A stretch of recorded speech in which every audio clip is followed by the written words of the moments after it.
UP में 9 सीटों पर उपचुनाव अब 13 नवंबर को नहीं हो रहे हैं। चुनाव आयोग ने नई तारीख दे दी है और वो है 20 नवंबर। ये एक्स्ट्रा 7 डेज, ये अतिरिक्त 7 दिन ऐसा लग रहा है अखिलेश यादव को टेंशन दे रहे हैं, जो कि उनके ट्वीट और उनकी पत्नी की बातों से भी रिफ्लेक्ट हो रहा है। जबकि उधर दिल्ली से वापस लखनऊ पहुंचे योगी आदित्यनाथ इसे अपने फेवर में मान रहे हैं। क्या वाकई ये 7 दिन निर्णायक हो सकते हैं जीत और हार के बीच में? बिग एंड बोल्ड पहली एक्सक्लूसिव। प्रधानमंत्री नरेंद्र मोदी से 1 घंटे की मुलाकात, बीजेपी अध्यक्ष जेपी नड्डा से 1.25 घंटे की चर्चा और संघ प्रमुख मोहन भागवत से 45 मिनट की मीटिंग। 2.25 घंटे की इन 3 अलग अलग मुलाकातों ने योगी आदित्यनाथ को उपचुनाव से पहले ऐसा मंत्र दिया है जिसने अखिलेश कैंप में खलबली मचा दी है। अब तक समाजवादी पार्टी में योगी के हिंदुत्व की चर्चा हो रही थी, फिर योगी को दिल्ली से मिले सिग्नल को डिकोड किए जाने लगा। अखिलेश अपनी रणनीति को अमल में लाते कि चुनाव की बदली तारीखों ने उनका कैलकुलेशन बिगाड़ दिया। सपाइयों को समझ नहीं आ रहा कि फ्रंट फुट पर खेल रहे योगी आदित्यनाथ का मुकाबला कैसे किया जाए। समाजवादी पार्टी उत्तर प्रदेश में भी और कहीं ना कहीं महाराष्ट्र में भी अच्छे सीट निकालने की आज स्टेज में है, तो कहीं ना कहीं मैं समझती हूँ कि कैलकुलेशन के तहत आज ये जो डेट्स हैं ये बदली गई हैं। उपचुनाव में सभी 9 सीटें मुझे विश्वास है भारतीय जनता पार्टी जीतेगी। 2 सीटों में थोड़ी सी लड़ाई दिखाई दे रही है, लेकिन हमें विश्वास है कि हमारी जो राजनीतिक दृष्टि से तैयारियां हैं और उसके आधार पर हम सभी 9 सीटें जीत ले तो कोई आश्चर्य नहीं। ये तारीखें इस बात के लिए बढ़ा रहे हैं, डर रहे हैं, क्योंकि उनके पास इंटेलिजेंस की तमाम एजेंसीज हैं, बीजेपी के लोगों के पास सरकारें हैं उनके पास सीधी रिपोर्ट्स है कि सारी सीटों पर समाजवादी बड़े वोटों जीत रहे हैं। तो हो सकता है कुछ तिकड़म करने की नीयत से 1 हफ्ते का समय और लिए हो।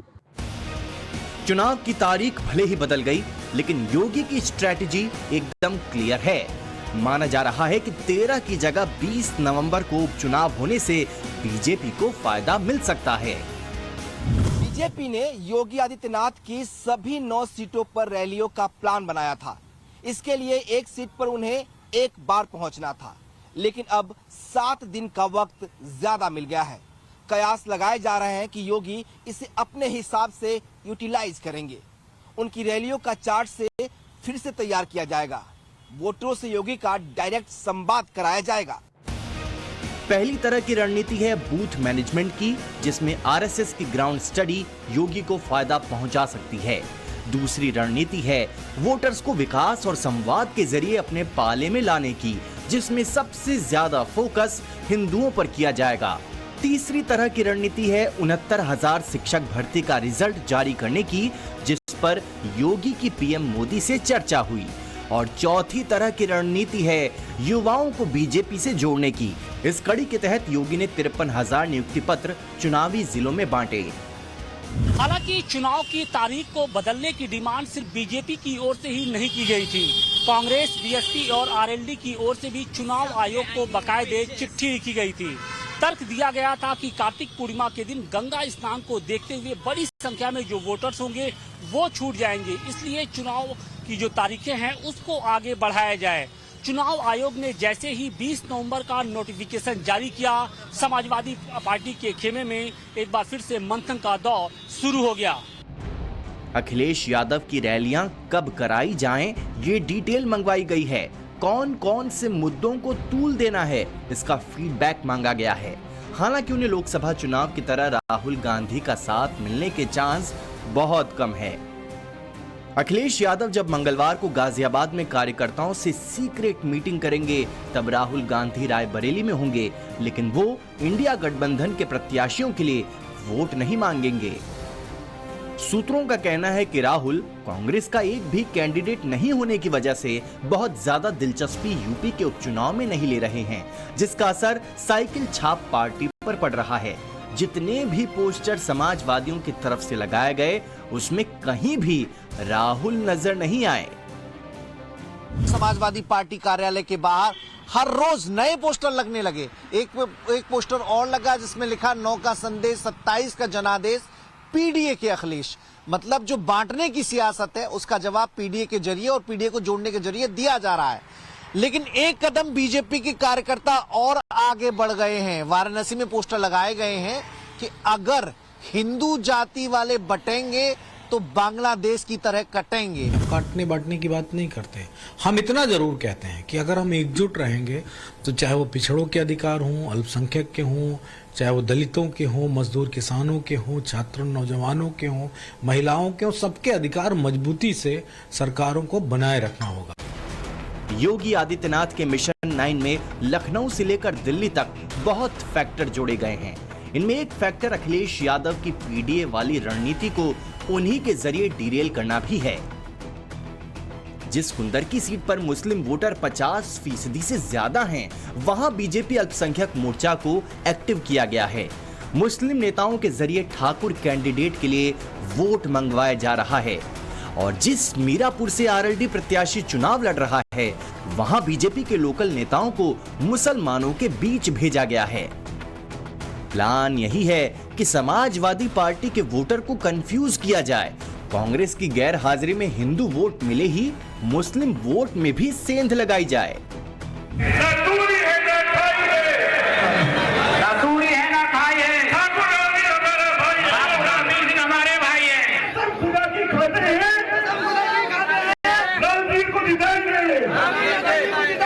हाथ खड़े करो मुल्ला जी, सबसे लंबी दाढ़ी वालों, इनकी वीडियो बनाओ। ये सब वोट देंगे भी या दिलवाएंगे भी, कसम आपको खुदा की। यदि नड़ का निशान ना लगाया तो देखो नाराज हो जाएगा ऊपर वाले, भली महिला का श्राप चढ़ जाएगा तुम पर। यूपी उपचुनाव जब 20 नवंबर को होंगे तो उसी दिन महाराष्ट्र में वोटिंग होगी। झारखंड में भी दूसरे चरण का मतदान 20 नवंबर को होगा। यही है अखिलेश यादव के टेंशन की सबसे बड़ी वजह। तीनों ही राज्यों में समाजवादी पार्टी के कैंडिडेट चुनावी मैदान में हैं और तीनों ही जगह कांग्रेस के साथ लोकसभा इलेक्शन वाला गठबंधन नहीं। ऐसे में अखिलेश का फोकस कहां सबसे ज्यादा होगा? माना जा रहा है कि योगी आदित्यनाथ इसी का एडवांटेज उठाएंगे और वैसे भी यूपी में विधानसभा सीटों के उपचुनाव का इतिहास कहता है कि जब जब योगी ने मोर्चा संभाला है तब तब कमल खिला है। जून 2024 में शाहजहांपुर के ददरौल में मिली जीत भी योगी की मेहनत का नतीजा थी। इसी दौरान लखनऊ पूर्व सीट पर चुनाव हुए जहां बीजेपी को जीत मिली। मई 2023 में 96 और स्वार टांडा से बीजेपी की सहयोगी अपना दल ने डंका बजाया था। नवंबर 2022 में गोला गोकर्णनाथ में चुनाव हुआ तो बीजेपी को जीत मिली, जबकि घोसी, कैसडी और दूधी वो 3 सीटें हैं जहां बीते 2.5 सालों में समाजवादी पार्टी को सफलता मिली। यानी योगी का दूसरे कार्यकाल में उपचुनाव को लेकर स्ट्राइक रेट अखिलेश यादव से बेहतर रहा है। इसीलिए बीजेपी को उम्मीद है कि इस बार भी वो समाजवादी पार्टी को सभी 9 खानों पर चित कर देंगे। विधानसभा के उपचुनाव में जनता के बीच में है।